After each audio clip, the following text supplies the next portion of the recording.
I never thought I'd have to sue my own brother over a birthday party. But here we are. My name's Ryan. I'm 35, and up until a few months ago, I considered myself a pretty chill guy. I'm the kind of person who doesn't sweat the small stuff.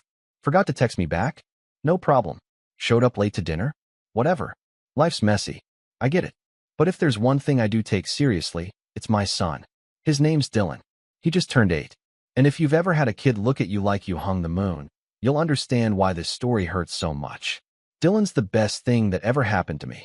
He was born during one of the darkest times in my life, right after my divorce, when I was crashing on a buddy's couch, trying to rebuild from scratch. His mom and I share custody, but he lives with me most of the week, and I've worked hard to give him the kind of stability I never had growing up. My own parents were chaotic at best, but I'll get to them later. For now, let's talk about my younger brother, Jason. He's 33, a year and a half younger than me, and somehow still acts like he's 19. You know the type. Always working on a big idea, always broke, always borrowing money but never paying it back. But he's got this charm about him that makes people, especially our mom, let him off the hook every time. Growing up, I was the responsible one. The one who got good grades, cleaned up, helped out, and never got into trouble. Jason? He could torch the kitchen and somehow get a hug for it. Despite all that, I've always tried to be supportive. I helped him with rent more times than I can count. Got him gigs through people I know. Once even floated him $2,500 to launch some ridiculous custom sneaker brand he dreamed up. Never saw that money again, of course. But it's family, right? And Jason has a son too, Elijah. He's 7, just a few months younger than Dylan. The boys get along decently enough, though Jason's version of parenting leans more toward TikTok babysitter and pizza for dinner every night. Meanwhile, I'm the one taking Dylan to piano lessons, soccer practice, making sure he's brushing his teeth, finishing homework, and yes, celebrating his milestones in a way that lets him feel seen.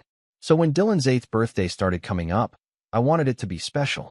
Not extravagant, just meaningful. I'd had a rough quarter at work and hadn't taken time off in months, so I figured this was the perfect excuse. Dylan had mentioned he wanted a science-themed party. He's obsessed with space and dinosaurs and explosions. We were driving past the Natural History Museum one day when he pointed at it and said, "I wish I could have my birthday there." That stuck with me. Now, between work and life, I was stretched pretty thin, and Jason, conveniently, was in between jobs, working on a new app, as he put it. He offered to help plan the party. Said it was no big deal. He had connections with vendors, could pull off something epic for Dylan. I was hesitant, but he sold me on it. Said he'd take care of everything. Booking the place, catering, decorations, activities. He even promised a science-themed cake with edible planets on top. To make it easier, I gave him $10,000. Yes, 10 grand, to cover the whole thing. Venue rental, food, the cake, entertainment. I told him to keep whatever was left over as a thank you bonus. I even gave him 3 full weeks of lead time and asked for receipts. He told me not to stress, that he'd handle it, and that it would be the most amazing day of Dylan's life. That's when the first red flag should have hit. Jason doesn't do organized, but I wanted to believe. Maybe, just maybe, this time he'd pull through. Maybe he saw how much this mattered to me. Maybe he was finally ready to step up and show his own son how to follow through on a promise. The first 2 weeks, I didn't hear much. I figured he was busy planning. I asked once about the venue, and he said it was locked in. I asked about the guest list, and he said, "Don't worry, I invited all the kids from Dylan's class and a few family friends." He even sent me a blurry photo of a science-themed balloon arch he claimed he was having custom-made. I was skeptical, but again, I wanted to believe. Then, 3 days before the party, I texted him asking for the final time, date, and location so I could send reminders to parents. No response. I called voicemail. I waited a day, and then finally he texted me, super casual.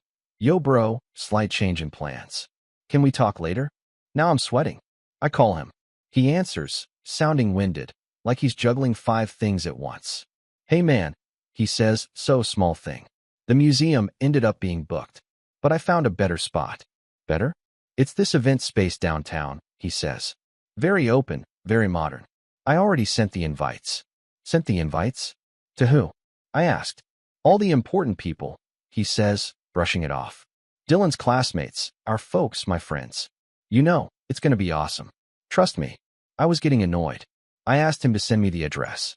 He said he would. He didn't. The night before the party, I was in full panic mode. Dylan was bouncing off the walls with excitement, asking if we'd see real fossils or if the cake would have lava on it. I kept reassuring him, even though I had zero clue what was happening. Jason finally texted me at 9:47 p.m. Doors open at 2 p.m., 525 Oak Street. Dress nice. It's a surprise. Surprise? I didn't like the sound of that. And I really didn't like what I saw when I walked into that venue the next day. But I'll get to that. Because the moment I opened that door, everything changed. I should have known the second I pulled up to 525 Oak Street that something was wrong. The building was nice. Upscale. Actually, way too upscale for a kid's birthday party. Glass walls, valet out front, and a marquee that read, "Happy 8th Birthday Elijah," in giant silver lettering. Elijah, not Dylan. I froze. At first, I thought maybe Jason made a mistake. Maybe he gave me the wrong address. Maybe the marquee guy messed up the name. I even triple-checked the invite text on my phone to make sure I hadn't misread it. Nope. 525 Oak Street. 2 p.m. Surprise. It was 1:58 p.m. Dylan was in the back seat of my car, wearing his little astronaut hoodie and holding a wrapped box of dinosaur Legos, excited to give them to his best friend Leo, who he thought would be at the party. He was chattering about whether the cake would erupt like a volcano and if he'd get to touch a real fossil. Meanwhile, my heart was thudding so hard it drowned out every other thought in my head. I didn't want to ruin his moment. Not yet. So I swallowed my anxiety, forced a smile, and said, "Ready, Captain Dylan?" He grinned, buckled his NASA backpack, and jumped out of the car. The moment we walked into the venue, the air shifted. Everything was blue and silver. Giant cutouts of Fortnite characters and race cars were taped to the walls. A DJ in the corner was blasting some remix of Kids Bop. There were no science experiments. No planets. No dinosaurs. No anything Dylan had talked about for weeks. But the worst part? There was a huge banner stretched across the back wall of the main room that read, "Happy birthday, Elijah. You're the star today." My stomach dropped. Jason spotted me before I spotted him. He walked up like nothing was wrong, wearing a matching blue button-up with Elijah and grinning like he just closed $1 million deal. His girlfriend, Tanya, who I've never gotten along with, was trailing behind him in a sparkly dress, holding a tray of cake pops. "Ryan, you made it," he said, arms wide, pulling me in for a hug I didn't return. "Isn't this place sick?" "Jason," I said through my teeth, trying not to cause a scene. "What is this?" "It's Elijah's birthday, man," he said, like I was the one being crazy. "You didn't see the texts?" "What text?" I said, already knowing the answer. He shrugged. "Must have been a glitch or something. Anyway, listen, I figured it made more sense to combine the parties. The kids are basically the same age, and Dylan loves Elijah, right? So I just pivoted a little." "Pivoted?" I was seething. "You used my money to throw a party for your kid." He looked around, lowering his voice. "Hey, don't make this weird, okay? It's a shared experience. Like co-hosted. And honestly, Elijah deserves something nice.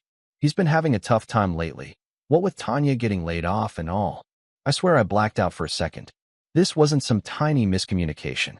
He had taken my $10,000, lied about the venue, lied about the theme, and hijacked Dylan's party, turning it into a surprise party for his son, and then had the audacity to act like it was some noble gesture. Dylan was standing near the dessert table, his little smile slowly fading as he looked around. The music, the decorations, none of it matched what we talked about. He looked confused, disappointed. Then he turned to me and asked, "Where's the volcano cake, Dad?" I knelt down and forced the words out. "I don't know, buddy. Let's go find it." I marched back to Jason. "Where's Dylan's cake?" Jason blinked. "There's cake over there. It's a Cars theme. The bakery didn't have time to make two. You promised him a science cake." "Bro, cake is cake. Don't be so uptight." I was shaking. "Where are Dylan's friends?" "His classmates. They're here," Jason said, waving vaguely toward the bouncy house. "I think." "You think? You sent invites, right?" "I invited the people I knew. Tanya did the invite. Maybe there was a mix-up." I scanned the crowd. Not a single parent from Dylan's class. Not one. Just Jason's friends, his coworkers, and a bunch of kids Dylan barely knew. I saw our parents too, My mom snapping pictures of Elijah with a sparkler candle, and my dad sipping punch like it was just another Saturday. Nobody looked concerned. I tried to stay calm for Dylan's sake, but it was unraveling fast. The final straw came when Tanya walked over, leaned down to Dylan, my son, and said in this sugary voice, "You don't mind that it's Elijah's party today, right, sweetheart? You'll still get cake." Dylan's lip trembled. That was it. I stood up. "Jason, we're leaving." He blinked. "Dude, don't be dramatic. The kids just got here. There's going to be a magician in like 20 minutes. I don't care if David Blaine shows up riding a dinosaur. We're done." I grabbed Dylan's hand. He didn't protest. He just looked at me with this quiet, confused expression, the kind that says he knew something was wrong but didn't have the words yet. We walked out, past the glitter balloons, past the smiling adults, past the party that was supposed to be his. Once we got in the car, I sat there, hands gripping the wheel. Dylan was quiet. I was trying to figure out what to say, how to spin it, how to salvage what was left of his day. But before I could speak, Dylan said something I'll never forget. Was I not good enough for my birthday? I couldn't breathe. I turned around in my seat and looked him in the eyes. No, buddy. You are more than good enough. This was never about you. Uncle Jason, he made a bad choice. And I'm going to make it right. I promise. He nodded slowly, but he didn't smile. And that crushed me more than anything. The rest of that day was a blur. I took him to his favorite arcade and let him win every round. We got burgers and milkshakes, and I gave him his gift early, a telescope he'd been eyeing for months. He lit up for a while, especially when we looked at the moon together later that night. But something had shifted in him. And me too. And then came the aftermath. I texted Jason that night. "You stole from me. We need to talk." No reply. The next morning, I emailed him. "I want the receipts. Every dollar. You have 48 hours. Still nothing. By day 3, I started hearing things. A mutual friend told me Jason was telling people I flaked on the party and left early for no reason, that I misunderstood the plan and overreacted, that both boys were supposed to share it, and I walked out for drama. Drama? You know what else I found out? The venue? Booked under Tanya's name. The cake? Ordered by his coworker. The decorations? Rented weeks ago, the day after I gave him the money. Meaning this wasn't a last-minute change. It was always Elijah's party. Jason had planned the whole bait-and-switch from the start. He used Dylan as a cover to fund a lavish party for his own kid, counting on me being too passive to push back, or too family-loyal to cause a scene. But he made one fatal mistake. He underestimated how far a father will go to protect his son, and I was just getting started. After that night, something in me cracked. Not in an explosive way. Not in some movie-worthy montage of rage and revenge. No, it was quieter than that. Quieter and deeper. Like a hairline fracture in a foundation. You can't see it from the outside, but the weight of it starts to shift everything. I stopped talking to Jason. For the first week, it was easy. I told myself I just needed space. That once I cooled off, we'd talk it out, maybe scream it out, and things would settle. But every time I opened my phone and saw the pictures people had posted from Elijah's party, with Dylan's name nowhere in sight, something twisted in my chest. Tanya had uploaded a full album on Facebook, titled Elijah's Epic Eighth. Thanks Uncle Ryan for sponsoring. Sponsoring? Like I was some faceless donor. I didn't even know what to do with that. My mom, bless her for trying, called me 2 days later. "Sweetheart, I know you're upset, but can't you just let it go? Jason didn't mean any harm." Didn't mean harm? He stole from me. I said. He humiliated Dylan. He's family, she said, like that was supposed to fix it. He just got a little overwhelmed. Tanya's been out of work, and Elijah's had a tough year. Maybe Jason thought he could combine things to make everyone happy. Dylan wasn't happy. She sighed. Well, maybe Dylan just didn't understand. That broke something in me even more. It was like the adults in my life had all agreed to live in a shared delusion. That if we all smiled hard enough and kept saying it's fine, the cracks wouldn't show. But I couldn't live in that house of denial anymore. Not with Dylan asking me every night if we'd ever do his party again. And not when I had to explain to his teacher why half the class had no idea they were even invited. Jason never sent the receipts. Never replied to the email. Never called back. But he did post a selfie the following week, grinning with Elijah and Tanya at a water park resort. The caption read, "When hard work pays off. Treat your family, they deserve it." That was when the silence stopped feeling like self-care and started to feel like cowardice. But at the same time, I wasn't okay. I felt humiliated and guilty, not just about the money, but about Dylan, about the look in his eyes when the cake wasn't for him, about the fact that I let someone take advantage of me again. I've always been the forgiving one, the fixer, the quiet one, the guy who keeps the peace because someone has to. But keeping the peace at the expense of your own kid, that's not peace. That's surrender. Still, I didn't rush to get revenge. I didn't blast Jason online. I didn't show up to his place demanding cash. No, I went quiet. And in that quiet, something started to shift. The fall didn't happen all at once. It crept up on me. Work got harder. I was in sales, and when your job is to sound upbeat and persuasive on calls while your stomach's in knots, well, it doesn't go great. I missed 2 deals in a row. My boss called me into his office and asked if everything was okay. I lied, said I was just tired, that I needed to recharge. But really, I was drained. Spiritually, mentally, emotionally. I didn't trust anyone. I started questioning everything. The way I give, the people I trust, even how I parent. I started replaying old memories with Jason in a new light. The way he borrowed my car in college and returned it with a cracked bumper. The time he asked for help paying Tanya's vet bill and then posted a video from a bar that night. I realized it had always been this way. I just didn't want to admit it. One night, after Dylan fell asleep, I poured myself a drink and sat on the couch flipping through old pictures. There was one from Dylan's 5th birthday. We were in the backyard, balloons tied to the fence, a dinosaur cake from a grocery store, and Dylan was wearing this paper crown he made in school. He looked so happy. The kind of happy you don't fake. No big venue. No giant banner. Just me, him, and people who actually cared. I stared at that photo for a long time. And then I opened my laptop. If Jason wasn't going to give me receipts, I'd build the paper trail myself. I started digging. Texts, emails, screenshots of our conversations. Bank transfers. My Venmo history. I remembered the exact day I gave him the $10,000. It was a direct wire. I pulled the statement. There it was. Labeled Birthday Dylan. I found messages where he explicitly said he was handling Dylan's party. Promises in writing. Mentions of the Natural History Museum. The works. Then I called the museum. The woman on the phone was polite, but confused. No, sir. We didn't have any birthday bookings under the name Jason or Elijah or Ryan for that date. In fact, that weekend was reserved for a private fundraiser. So he never even tried. I opened a spreadsheet. Line by line, I started recording everything. The transfer. The promised services. The actual outcome. I even messaged a few parents from Dylan's class to ask if they'd ever received an invite. Most of them hadn't. A few said they got something from Tanya's email, but it mentioned Elijah, not Dylan, so they assumed it was a different party. I started to realize this wasn't just a betrayal. It was fraud.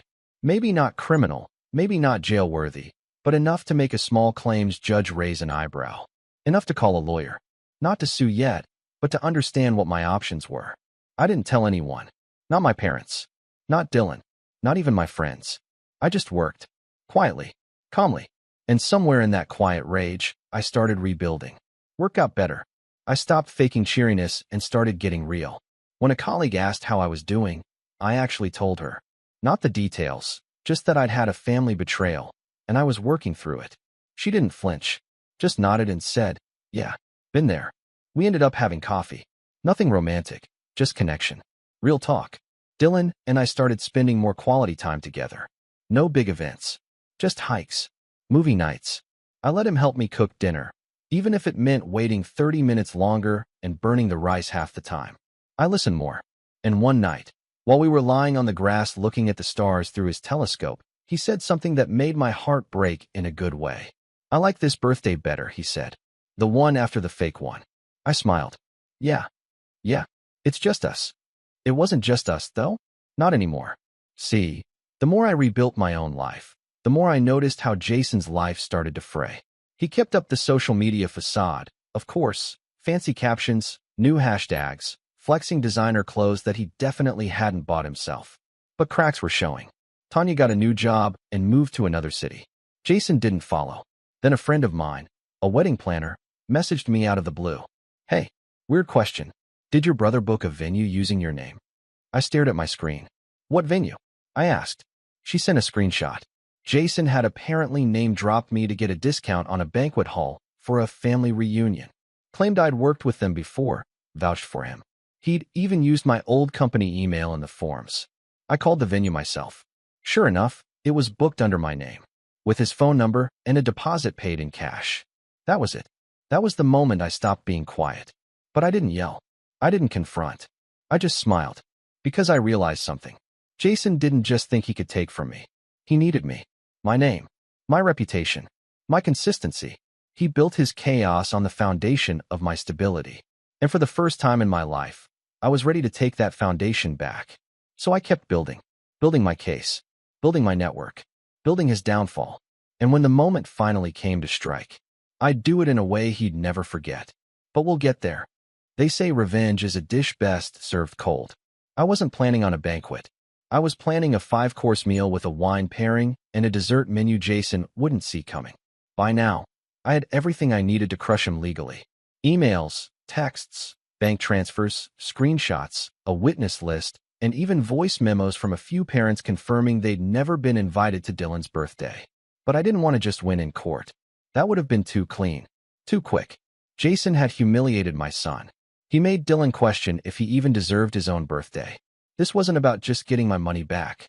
This was about making sure Jason learned, finally, that actions have consequences. That being the golden boy with a slick smile doesn't shield you forever. And I wasn't going to break the rules to do it. I was going to beat him at the rules. I wanted him to choke on every corner he'd cut. I wanted the walls he leaned on to collapse, not because I pushed them, but because he built them out of straw. So, step 1, start quietly burning his bridges. I started with vendors. Jason had always loved to brag about his connections. It's how he got most of his discounts on party venues, equipment rentals, catering. What people didn't know was that those connections usually came through me.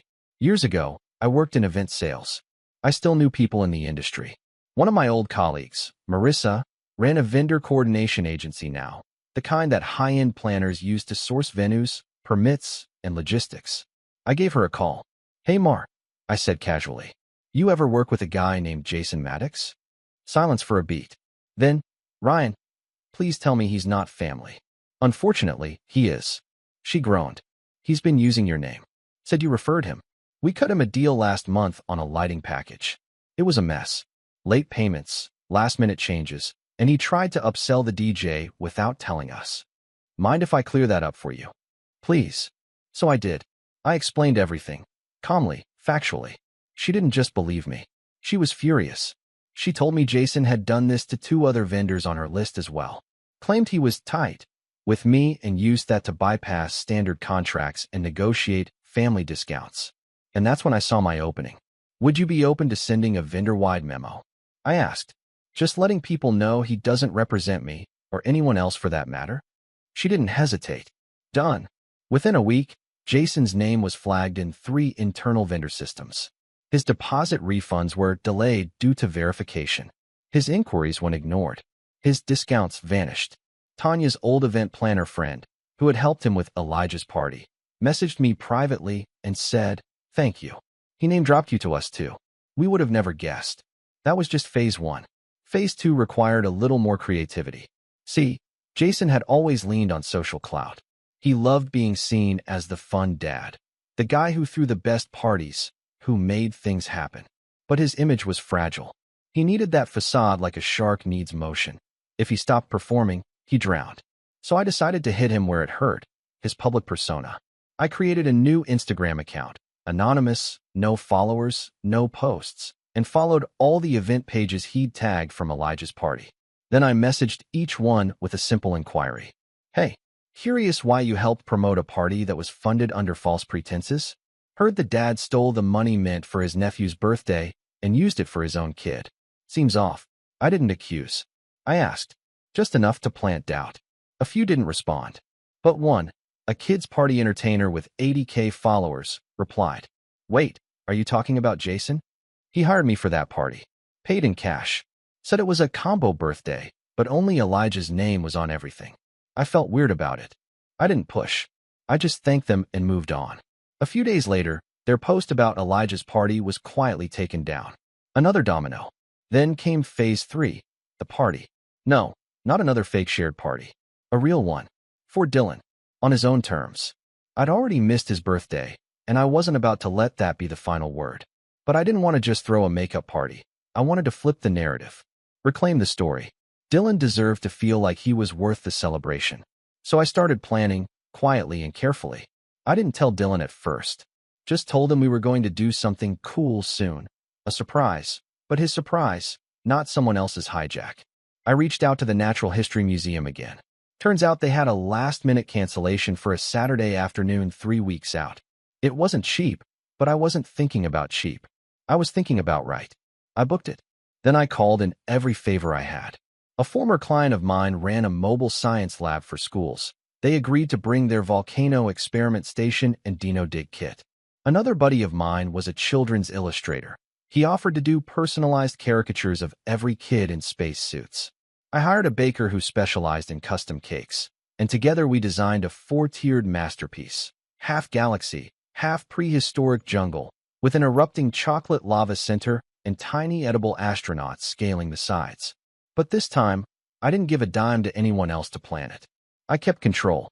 I made sure every kid in Dylan's class got a proper invite, with his name, his theme, his photo. I even called their parents directly to explain what had happened, without trashing Jason. Most of them responded with sympathy. I was wondering why the invite said Elijah, one mom said. We were confused. Glad you're doing this, another dad told me. Dylan deserves his own day. And then I got an idea.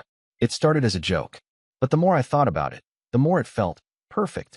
What if I scheduled Dylan's party on the same day as Elijah's actual birthday? It just so happened that Elijah's real birthday, not the fake surprise party date, was coming up. Jason usually throws something big for it. Always makes a scene. But now, he was ghosted by vendors. No favors. No discounts. No network.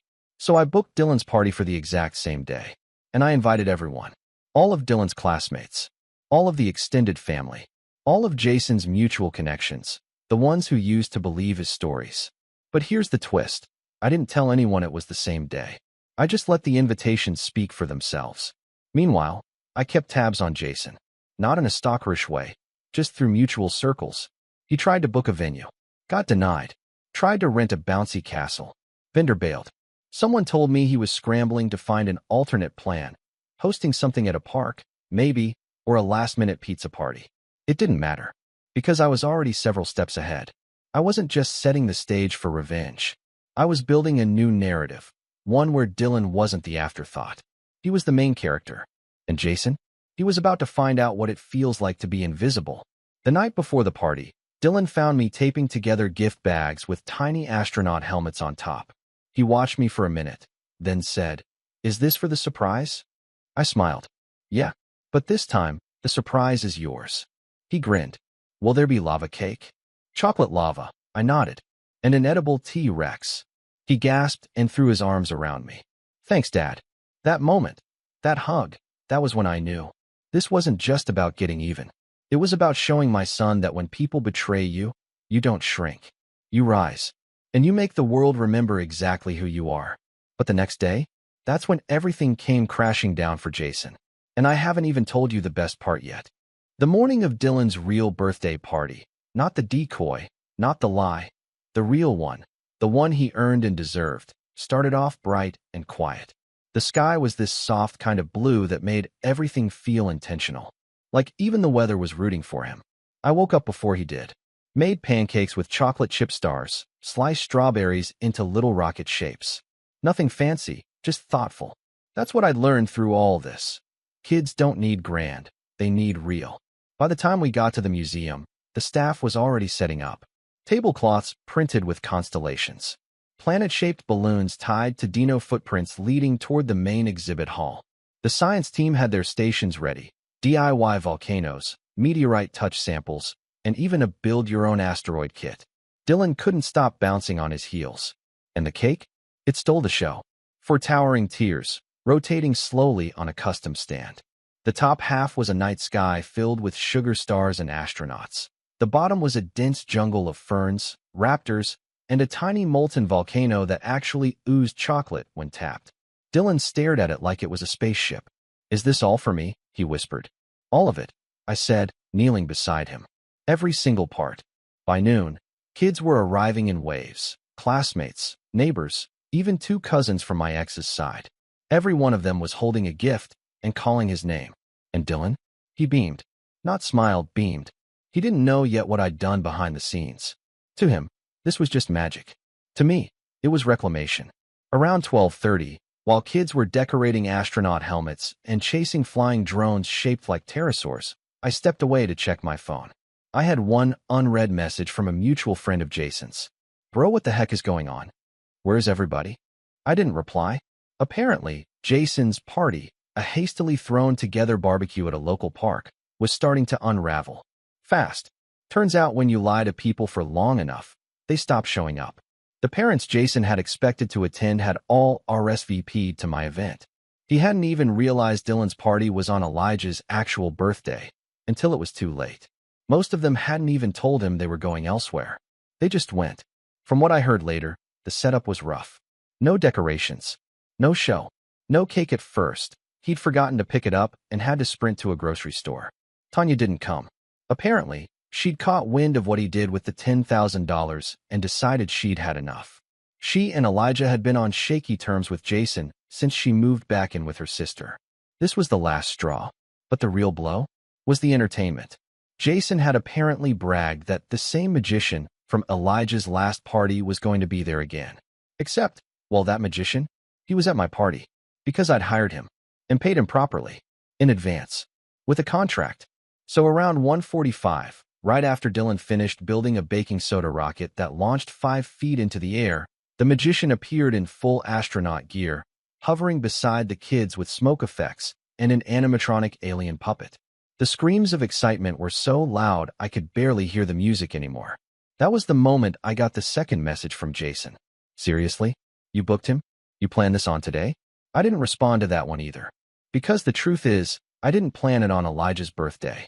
Elijah's birthday just happened to fall on the day the museum became available. Jason didn't have a monopoly on calendars. He just assumed I'd play small, that I wouldn't make a move. But I did. And now, he was sitting on a public park bench next to melting hot dogs and folding chairs while his son asked why none of his friends came. I should have felt guilty, but I didn't. Because Jason had done that to himself. He was the one who betrayed us. He was the one who used his own son to steal from mine. This wasn't revenge. This was balance. I waited until the party wound down, after Dylan had opened his gifts, after the second round of cake, after the museum staff handed him a framed photo of him wearing his little white lab coat, holding a plastic beaker like a scientist in training. He grinned at me and said, "Can we do this every year?" You bet. Then, and only then, did I walk out to the front of the museum and call Jason. He answered immediately. "You've got to be kidding me, Ryan." I said nothing. "Do you realize what you did? You made me look like a clown." I kept my voice calm. "You didn't need any help with that. You sabotaged Elijah's birthday." "No," I said evenly. "You sabotaged Dylan's. I just made sure he got it back." He huffed. I had to explain to my son why his party was empty. Why people were posting pictures from a museum party across town. "You manipulated people." I laughed. The kind of slow, tired laugh you let out when someone still doesn't get it. "I didn't manipulate anyone, Jason. I sent out honest invitations. I didn't lie. I didn't bait and switch. I didn't throw a surprise party for my kid using your money and then pretend we were co-hosting." He tried to interrupt, but I cut him off. "You've coasted your entire life on charm and shortcuts. You think because people don't confront you, they don't see you. But they do. They all do. And they're done. You're not better than me, Ryan," he spat. "I don't need to be better than you," I said. "I just need to be better for Dylan. And I am." Silence. Then he snapped, "I want that 10 grand back." I smiled. "Great. I'll see you in court." And I meant it. Because 3 days later, I filed a small claims suit. I had the documentation, the bank transfer, the texts, the vendor testimony, the signed email from the museum proving he never booked it, the statement from a parent saying Jason misled them about whose party it was. My lawyer told me it was one of the cleanest misuse of funds cases he'd ever seen. Jason tried to fight it, said it was a gift, not an agreement. But the paper trail didn't lie, especially the part where he promised a science-themed event for Dylan and delivered a Fortnite cake with Elijah's name on it instead. The judge awarded me $9,650. minus some minor expenses Jason proved he'd covered. He didn't even show up to the final hearing. I garnished it from his tax return 6 months later. Last I heard, Jason's moved back in with our parents. His little circle of vendors dried up. The events business he claimed he was launching folded before it started. Tanya's not returning his calls.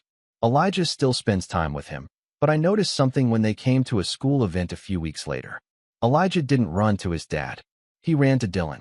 And Dylan? He handed him a slice of leftover birthday cake from our freezer. The one shaped like Saturn. "You can have the rings," he said. Jason just watched from a few feet away, hands in his pockets, trying not to look like he cared. And me? I stood behind my son, proud and calm. Because for once, I didn't need to fix anything. It was already done. And Dylan finally knew the truth. He was never the afterthought. He was the whole reason.